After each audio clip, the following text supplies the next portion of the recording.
हाँ, good morning बच्चों। आज हम लोग कॉन्ट्रैक्ट कॉस्टिंग पढ़ेंगे। कॉन्ट्रैक्ट कॉस्टिंग क्या है, पहले ये जानना जरूरी है। देखो, कॉन्ट्रैक्ट कॉस्टिंग एक जॉब कॉस्टिंग है। जॉब कॉस्टिंग कहने का मतलब कोई वर्क हम लोग को, कोई ऑर्डर मिला हम लोग को काम करने के लिए, कोई जॉब मिला, उस जॉब को एग्जीक्यूट किया जाएगा, उसी को हम लोग कॉन्ट्रैक्ट कॉस्टिंग बोलते हैं। तो कॉन्ट्रैक्ट कॉस्टिंग क्या है? जॉब कॉस्टिंग है, लेकिन ये थोड़ा बड़ा रूप में होता है। Contract costing is an extension of job costing system. ये जॉब कॉस्टिंग के ही प्रिंसिपल पे काम करता है। प्रिंसिपल मतलब जॉब कॉस्टिंग अगर आप लोग जानो तो जॉब कॉस्टिंग हम लोग कॉस्ट शीट में जो एस्टिमेटेड कॉस्ट शीट करते थे, जो ऑर्डर बुक करते थे, उसके हिसाब से जो काम करते थे, उसको जॉब कॉस्टिंग कहा जाता है। हमको कोई खास जॉब करने को मिला है, अगर उस वर्क को हम कंडक्ट करते हैं तो उसको जॉब कॉस्टिंग के नाम से पुकारा जाता है। तो कॉन्ट्रैक्ट कॉस्टिंग में क्या होता है? देखो, एक सेपरेट अकाउंट बनाते हैं। कॉन्ट्रैक्ट कॉस्टिंग में एक सेपरेट अकाउंट बनाएंगे ईच कॉन्ट्रैक्ट के लिए। ईच कॉन्ट्रैक्ट मतलब एक पर्सन अगर एक साथ में 2-3 कॉन्ट्रैक्ट चलाता है तो एवरी कॉन्ट्रैक्ट के लिए वो सेपरेट अकाउंट बनाएगा। उस अकाउंट का नाम हम लोग कॉन्ट्रैक्ट अकाउंट देते हैं। तो ईच कॉन्ट्रैक्ट बोला गया, तो 3 कॉन्ट्रैक्ट है तो 3 अकाउंट बनाएंगे, एक है तो एक बनाएंगे। तो कॉन्ट्रैक्ट कॉस्टिंग में एक सेपरेट अकाउंट बनाते हैं। That account is contract account. और लिखा गया जितना उस कॉन्ट्रैक्ट से रिलेटेड होता है, कॉस्ट, जो भी खर्चा उस पर्टिकुलर कॉन्ट्रैक्ट से रिलेटेड होगा, उसको कॉन्ट्रैक्ट अकाउंट में डेबिट कर दिया जाएगा। देखो डेबिटेड टू। तो इसका मतलब आपको पहचानना होगा कि कॉन्ट्रैक्ट में खर्चा कौन कौन सा होगा। जो खर्चा होगा कॉन्ट्रैक्ट अकाउंट में डेबिट कर दिया जाएगा। तो कॉन्ट्रैक्ट अकाउंट को अगर डिफाइन करें तो बोला गया है contract account is a nominal account and all related cost should be debited to this account. अब सबसे इंपॉर्टेंट है कॉन्ट्रैक्ट का ऑब्जेक्टिव क्या हुआ। जो पर्टिकुलर हम लोग कॉन्ट्रैक्ट लिए हैं, उस कॉन्ट्रैक्ट में जितना खर्चा हुआ है और साथ में क्या प्रॉफिट या लॉस हो रहा है, इसको डिटरमाइन करने के लिए। तो जो कॉन्ट्रैक्ट हम लोग एग्जीक्यूट करेंगे, जो काम करेंगे, उस काम को करने के लिए क्या खर्चा लगा और उस कॉन्ट्रैक्ट से क्या प्रॉफिट या लॉस हुआ, इस चीज को जानने के लिए हम लोग कॉन्ट्रैक्ट कॉस्टिंग करते हैं। अब सवाल यह है कि कॉन्ट्रैक्ट अप्लाई कहां पर होता है। मेनली हम लोग के बीकॉम में कंस्ट्रक्शन कंपनी कहने का मतलब ऐसा कंपनी जो कोई बिल्डिंग बनाता हो, मॉल बनाता हो, रोड या रास्ता बनाता हो, ऐसे कंपनी फ्लाईओवर्स बनाते हो, ऐसे कंपनी जो अपना वर्क करते हैं वो कॉन्ट्रैक्ट के अंडर में करते हैं, तो इसलिए उनके यहाँ कॉन्ट्रैक्ट कॉस्टिंग अप्लाई होता है। इसके अलावा शिप बिल्डिंग है। शिप बिल्डिंग माने बड़ा बड़ा कार्गो जहाज बनाया जाता है। एयरक्राफ्ट बिल्डिंग है, एरोप्लेन एयरक्राफ्ट बनाते हैं, या इंजीनियरिंग कंपनीज होता है। जनरली इन सभी कंपनियों के ऊपर कॉन्ट्रैक्ट कॉस्टिंग अप्लाई किया जाता है। टाइप्स ऑफ कॉन्ट्रैक्ट 2 प्रकार का होता है। एक होता है fixed price contract. Fixed price contract का मतलब हमने आपको काम दिखा दिया कि यहाँ पर एक 5 मंजिला मकान बनाना है, 5 फ्लोर का मकान बनेगा, ये एरिया है, इस टाइप का मकान बनेगा, सारा डिस्क्रिप्शन दे दिया। आप अगर उस मकान को बना दोगे मेरे लिए, तो पहले आप बताओ उसके लिए कितना पैसा चार्ज करोगे। अगर ऐसा पहले से कुछ फिक्स हो जाए कि इस काम के लिए हम 20 लाख लेंगे, 50 लाख लेंगे, तो that is called fixed price contract. जबकि दूसरा नाम दिया गया है cost plus contract. Cost plus contract just इसका दूसरा रूप है। यहाँ पे बोल देता है कि ठीक है, जो ये मकान बनेगा आप इस मकान को बना दो, जितना खर्चा लगेगा प्लस से 20% या 25% आपको दिया जाएगा, तो 20-25% आपका प्रॉफिट हो जाएगा। तो उसको बोलते हैं कॉस्ट प्लस कॉन्ट्रैक्ट। जो काम करवाएगा, जो इस काम को करवाएगा, उसको बोलते हैं कॉन्ट्रैक्टी, और जो एग्जीक्यूट करेगा, काम को करेगा, उसको बोलते हैं कॉन्ट्रैक्टर। तो अगर कॉन्ट्रैक्टर जो काम करने वाला है पहले से दाम बता दे कि इस काम के बदले में हम आपको कितना चार्ज करेंगे, आपको कहने मतलब कंट्रैक्टी को कितना चार्ज करेंगे, उसको फिक्स्ड प्राइस कॉन्ट्रैक्ट। और नहीं तो बोल दे कि कॉस्ट प्लस कुछ परसेंटेज लेंगे, तो उसको कॉस्ट प्लस कॉन्ट्रैक्ट बोलेंगे। और इस प्राइस को, जो वो प्राइस चार्ज करता है, that price is known as contract price.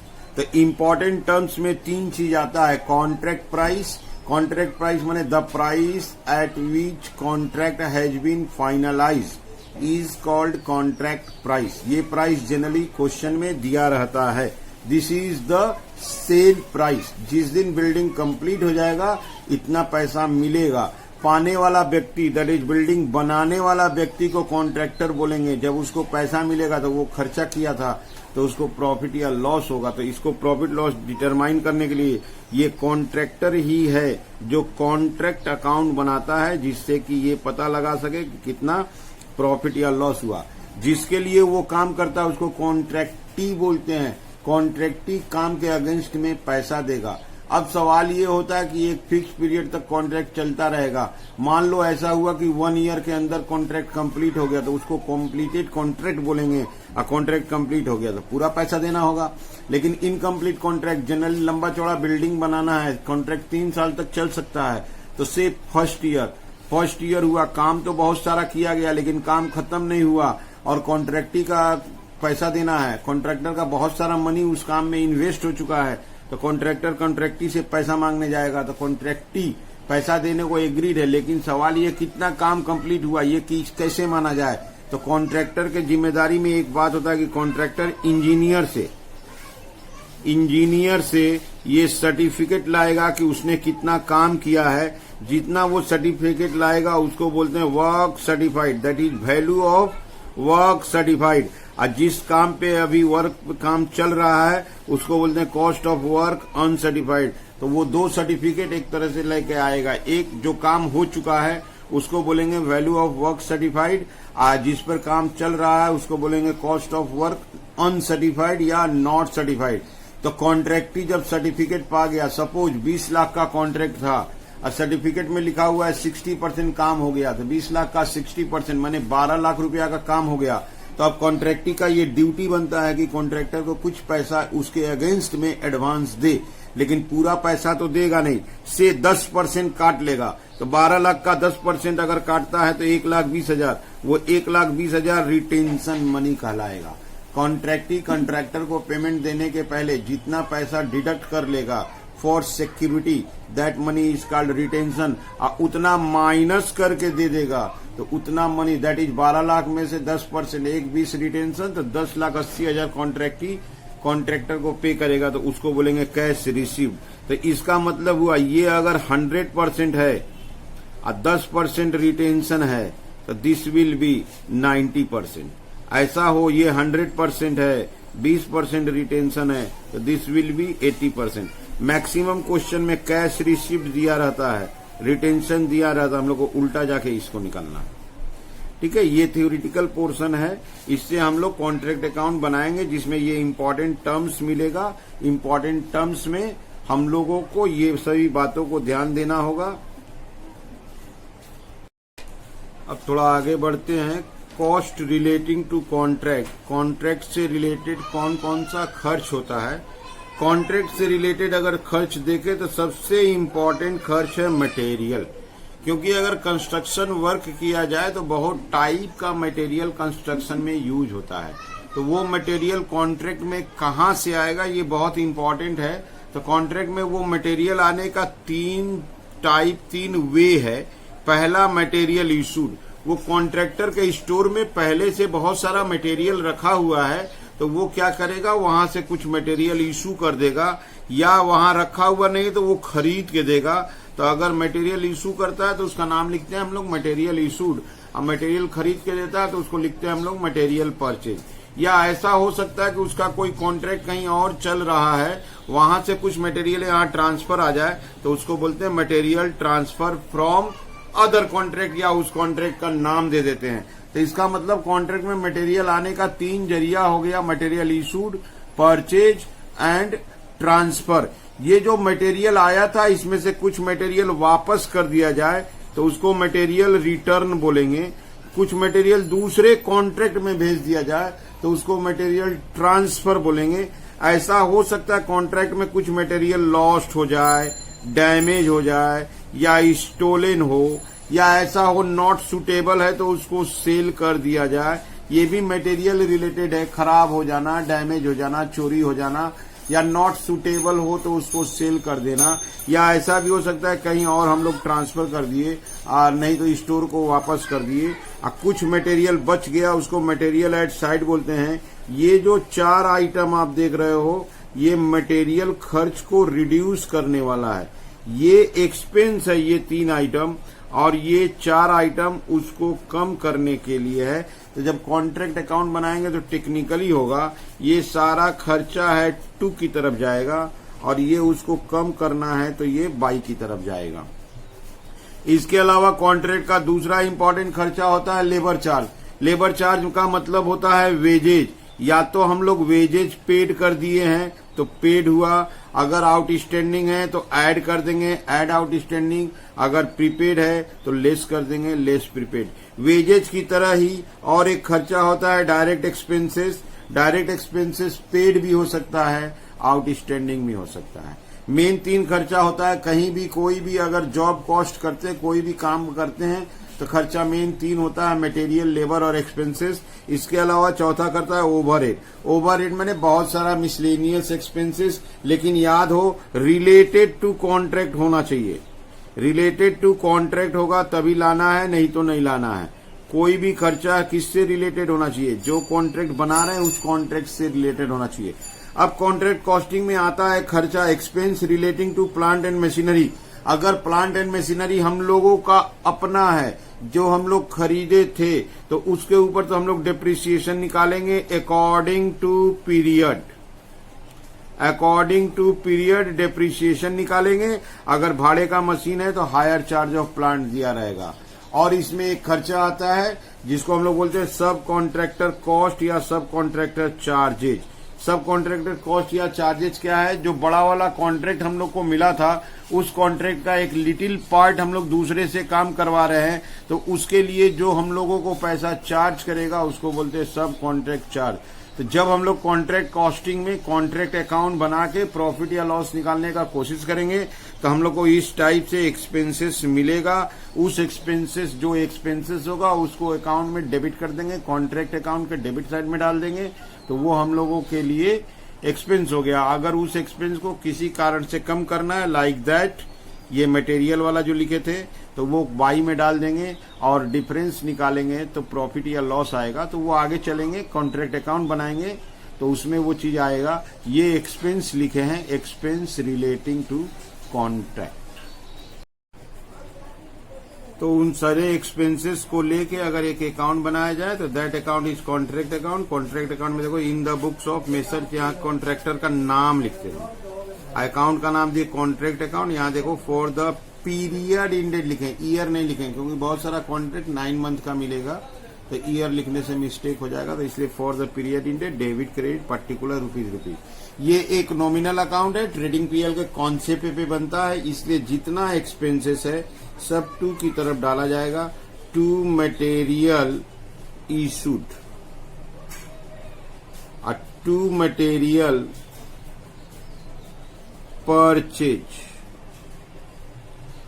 To material transfer from other contract. बताए थे मटेरियल से रिलेटेड 3 इशू हो, परचेज हो, ट्रांसफर फ्रॉम हो, इधर आएगा। अब वो वाला by material return, by material transfer to other contract, by material lost. अगर मटेरियल लॉस्ट होता है तो उसका कॉस्ट लिख देना है, इंश्योरेंस क्लेम वगैरह से कोई मतलब नहीं है। बाई सेल ऑफ मटेरियल, अगर मटेरियल कोई सुटेबल नहीं है उसको बेचता है तो उसका भी कॉस्ट लिख देना है, कितना में सेल किया, उसके प्रॉफिट लॉस से अपने को कोई मतलब नहीं है। और अगर जो मटेरियल बच गया, बाई मटेरियल इन हैंड, इसको सीडी लिख देंगे। जो क्लोजिंग आइटम होता है नेक्स्ट ईयर के लिए ओपन करना, इसलिए सीडी लिख देंगे। To wages, to outstanding wages अगर रहा तो टू आउटस्टैंडिंग वेजेज सीडी लिखेंगे, क्योंकि ये भी क्लोजिंग आइटम है। To direct expense, to outstanding direct expense, जब आउटस्टैंडिंग वर्ड आया तो CD आना है, टू सब कॉन्ट्रैक्ट चार्ज,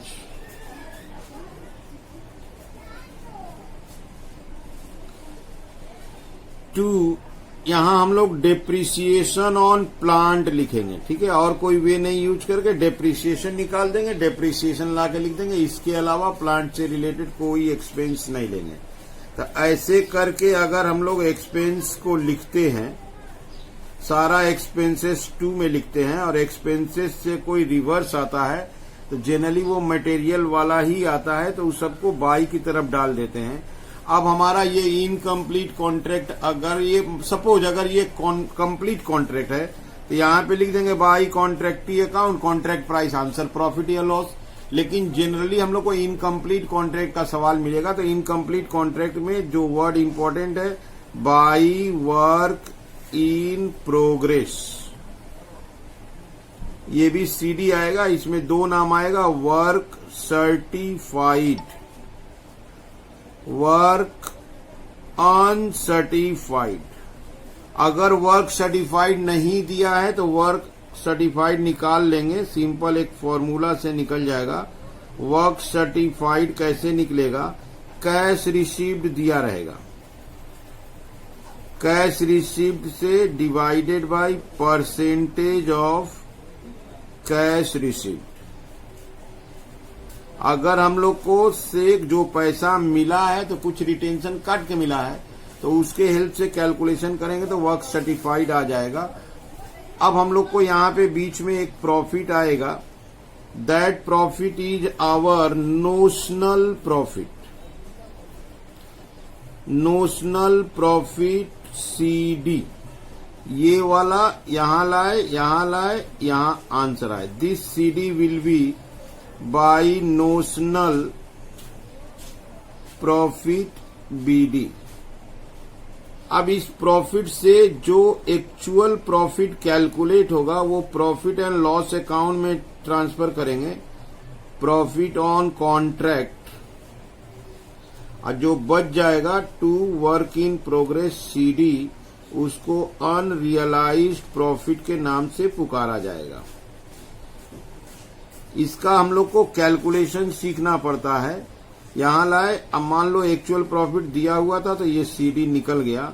अब एक पोर्शन अभी थोड़ा सा बचा हुआ है, वो एक्चुअल प्रॉफिट कैसे निकालते हैं उसका एक फॉर्मूला होता है, प्रॉफिट ऑन कॉन्ट्रैक्ट कैसे निकालेंगे। जनरली जो पॉपुलर फॉर्मूला है वो बताते हैं 2/3 इंटू नोशनल प्रॉफिट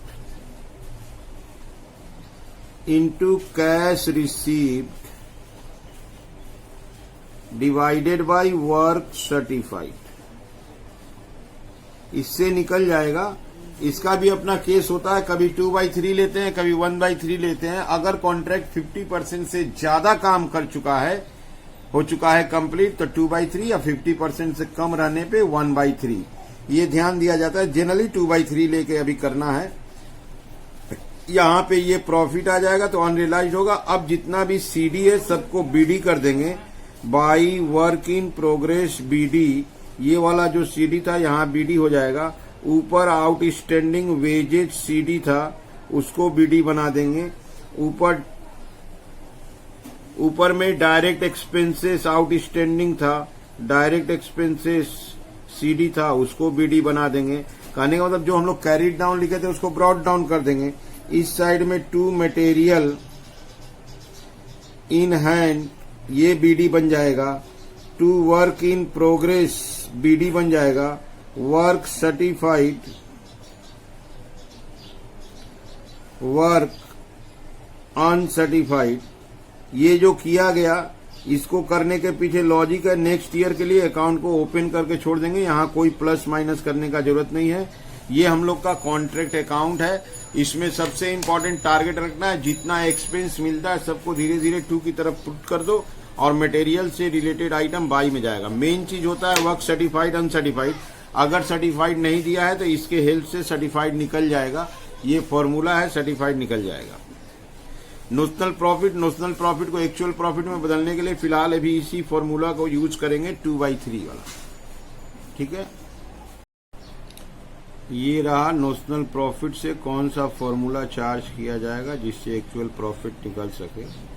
अगर आपका कॉन्ट्रैक्ट 25% से भी कम कंप्लीट हुआ है, माने completion of contract is less than 25%, तो कोई भी पोर्शन ऑफ नोशनल प्रॉफिट को एक्चुअल प्रॉफिट नहीं मानेंगे, उसको एज इट इज छोड़ दिया जाएगा अनरियलाइज प्रॉफिट के रूप में। अगर कॉन्ट्रैक्ट 25% से कम हुआ है तो, अगर कॉन्ट्रैक्ट 25% या 25% से ज्यादा लेकिन किससे कम, 50 से कम हुआ है, तो फॉर्मूला रहेगा 1/3 of notional profit into cash received by work certified. लेकिन वही काम 50% या 50% से ज्यादा लेकिन 90 से कम हुआ है, तो 1/3 के जगह पे रिप्लेसमेंट कर देंगे 2/3 into notional profit into cash received by work certified. हम यहाँ पे उसको नोशनल प्रॉफिट का 2/3 फॉर्मूला एज्यूम कर लिए, जनरली ये 2/3 वाला ही मिलता है।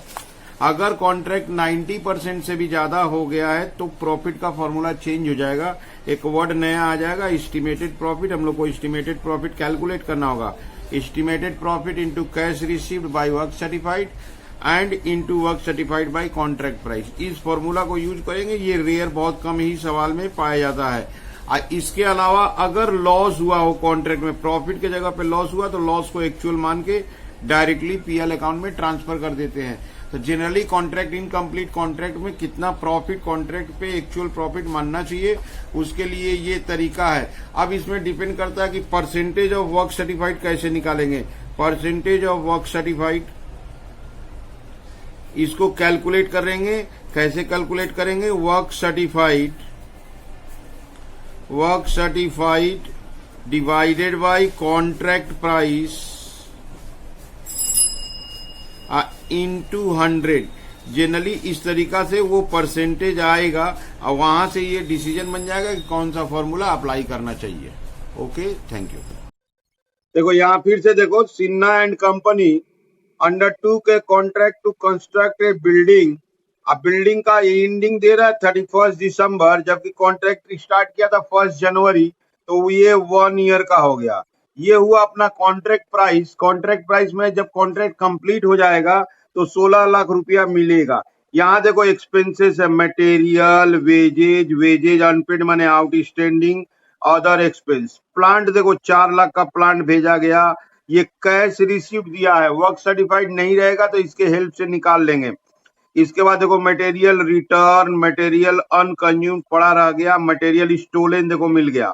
हम बोले तो स्टोलन से मतलब है इंश्योरेंस क्लेम से कोई लेना देना नहीं है, क्योंकि 20,000 का मटेरियल लॉस्ट हुआ तो उसमें 14,000 मिला है। वर्क अनसर्टिफाइड, वर्क सर्टिफाइड नहीं मिला, कोई बात नहीं है। डेप्रिसिएशन का देखो यहाँ परसेंटेज दिया हुआ है और cash receive 90% of work certified होगा। ये जो कैश रिसीव्ड है डिवाइडेड बाई 90% करेंगे तो वर्क सर्टिफाइड आ जाएगा। अब इस सवाल को हम तुमको सोल्व करके दिखाएंगे कैसे इसका सॉल्यूशन होता है। एक एक पॉइंट देखते चलना। सबसे पहले देखो ये अपने सामने फॉर्मेट है, इन द बुक्स ऑफ में मेसर्स, जिसका नाम था सिन्हा एंड कंपनी। यहाँ पे कॉन्ट्रैक्ट अकाउंट के नीचे इस बार हम लोग लिख सकते हैं फॉर द ईयर इंडेड, क्योंकि 1 ईयर का सवाल है तो फॉर द ईयर इंडेड दे दिए 31 दिसंबर 2017, डेबिट क्रेडिट पर्टिकुलर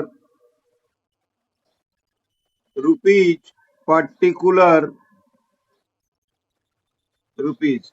बात हुआ था जो भी एक्सपेंसेस टू में ले आना है, तुम क्वेश्चन में देखो एगो टू मटेरियल सेंट बोल के है। टू मटेरियल सेंट अमाउंट था 3 लाख रुपया, टू में डाल दिए। उसके बाद था टू वेजेज पेड अमाउंट था 3,60,000।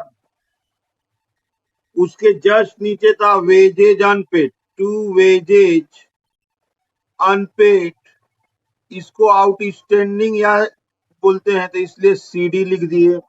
टू वेजेज अनपेड सीडी कर दिए 2,000 रुपया। इसके अलावा to other expense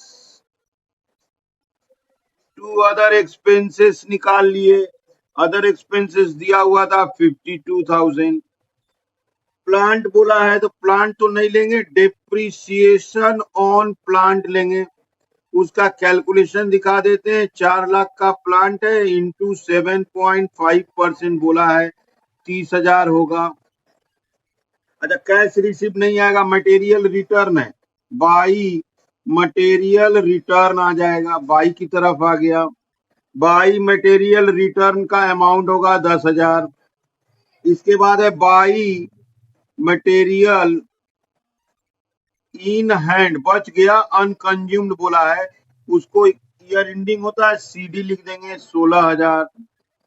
by material lost है, डैमेज दिया हुआ है, by material stolen.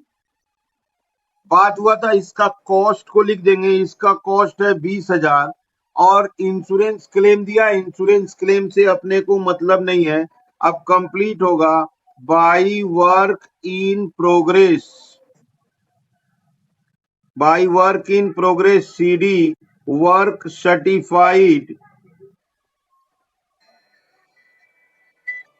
Work uncertified.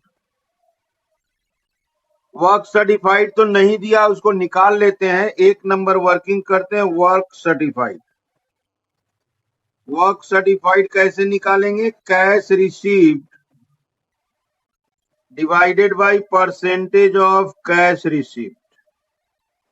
Cash received का अमाउंट है 7,20,000, 10% रिटेंशन करेगा, 90% पैसा मिलेगा। वर्क सर्टिफाइड 8 लाख आ गया, वर्क सर्टिफाइड 8 लाख डालेंगे, और अनसर्टिफाइड दिया हुआ 22,000। यहां इसको प्लस करना है, इस साइड लाना है, तो आंसर निकलेगा नोशनल प्रॉफिट सीडी। इस नोशनल प्रॉफिट को अकाउंटिंग प्रॉफिट भी बोलते हैं। नोशनल प्रॉफिट हम लोग लिखते हैं, बहुत सारे बुक में नोशनल प्रॉफिट नाम है, अब बहुत सारे बुक में अकाउंटिंग प्रॉफिट नाम है। अब उसका क्रेडिट साइड का प्लस करना है, क्रेडिट प्लस करके लिखना है, और उसको डेबिट से माइनस करेंगे तो आंसर आएगा। ये रिजल्ट हुआ 868, यहाँ आया 868। अब उसको माइनस करेंगे,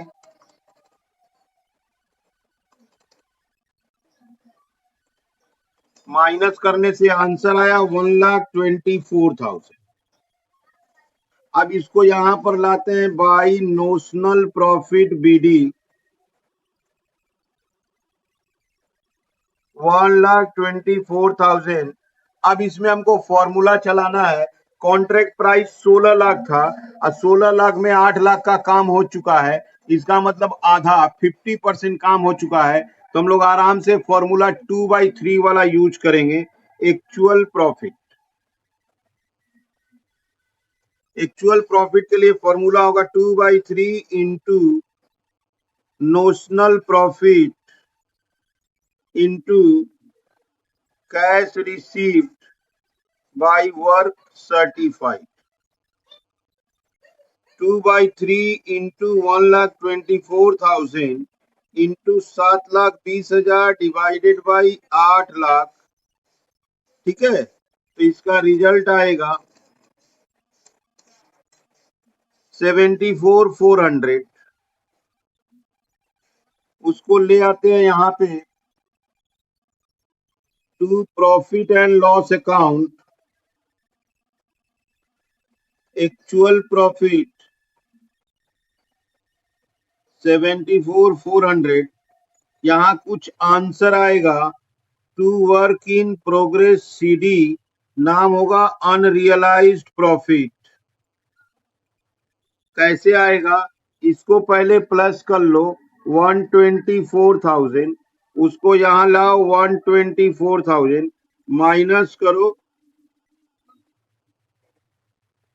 49,600। अब अपने पास जितना सीडी है सबको बीडी करना होगा, by WIP BD unrealised profit. ये जो अभी अभी आया था ये 49,600 को ले आए। ऊपर हम लोग को वेजेज आउटस्टैंडिंग सीडी था 2,000, उसको ले आएंगे बाई, वेजेज आउटस्टैंडिंग बीडी वो 2000, इस साइड में मटेरियल था 16,000, to material in hand BD 16,000, to WIP BD work certified, work uncertified, work certified का 8 लाख रुपया था, अनसर्टिफाइड का 22,000 था। यहाँ पे आगे कॉन्ट्रैक्ट कंप्लीट हो गया, लास्ट वाला ऐसे ही छोड़ दिया जाता है, इसको जोड़ा उड़ा नहीं जाता है।